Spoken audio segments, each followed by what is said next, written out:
money penny. This shit got me in my feelings. Gotta be real with it. Yeah. Ada beberapa teori yang menjelaskan tentang pengertian asam dan basa. Nah, teori yang pertama adalah teori Arrhenius. Arrhenius menjelaskan bahwa asam merupakan suatu zat jika dilarutkan dalam air maka akan melepaskan ion H+. Sedangkan basa merupakan suatu zat jika dilarutkan dalam air maka akan melepaskan ion OH. Got me in my feelings. Gotta be real with it. Yeah. Got me in my feelings. Gotta be real with it. Yeah. Teori selanjutnya adalah teori Bronsted-Lowry. Bronsted-Lowry mengungkapkan bahwa asam berperan sebagai donor proton, sedangkan basa berperan sebagai aseptor atau penerima proton. Trap money penny. This shit got me in my feelings. Gotta be real with it. Yeah. Got me in my feelings. Gotta be real with it. Teori yang terakhir adalah teori Lewis. Lewis menjelaskan bahwa asam berperan sebagai aseptor atau penerima pasangan elektron, sedangkan basa berperan sebagai donor atau pemberi pasangan elektron. Got me in my feelings. Gotta be real with it. Yeah.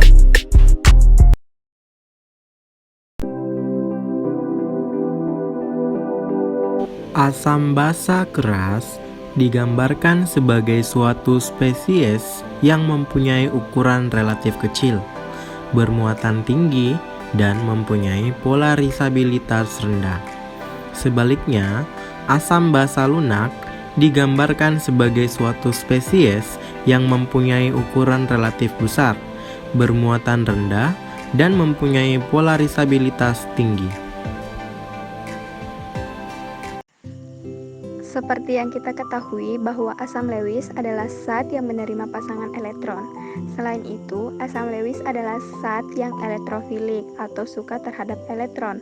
Ketika berikatan dengan basa, maka asam akan menyediakan untuk berikatan orbital kosong dengan energi terendah atau biasa disebut dengan LUMO. Berikut ciri-ciri dari asam Lewis. Semua kation adalah asam Lewis karena dapat dengan mudah menangkap elektron. Yang kedua, semua atom, ion atau molekul yang tidak lengkap oktetnya dapat bertindak sebagai asam Lewis. Dan yang ketiga, molekul yang mempunyai dua buah ikatan rangkap dua antara sebuah atom dapat bertindak sebagai asam Lewis. Selanjutnya, basa Lewis adalah basa yang mendonorkan pasangan elektron.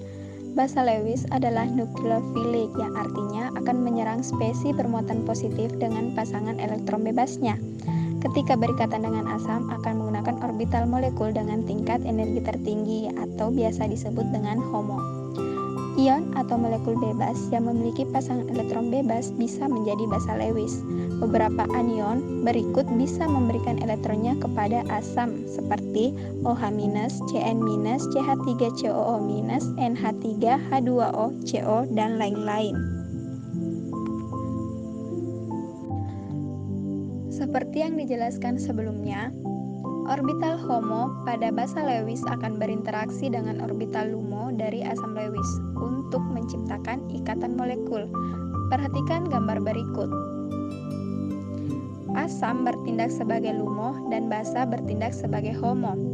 LUMO dan HOMO disebut sebagai orbital pembatas. Jika ada penurunan energi bersih, aduk stabil.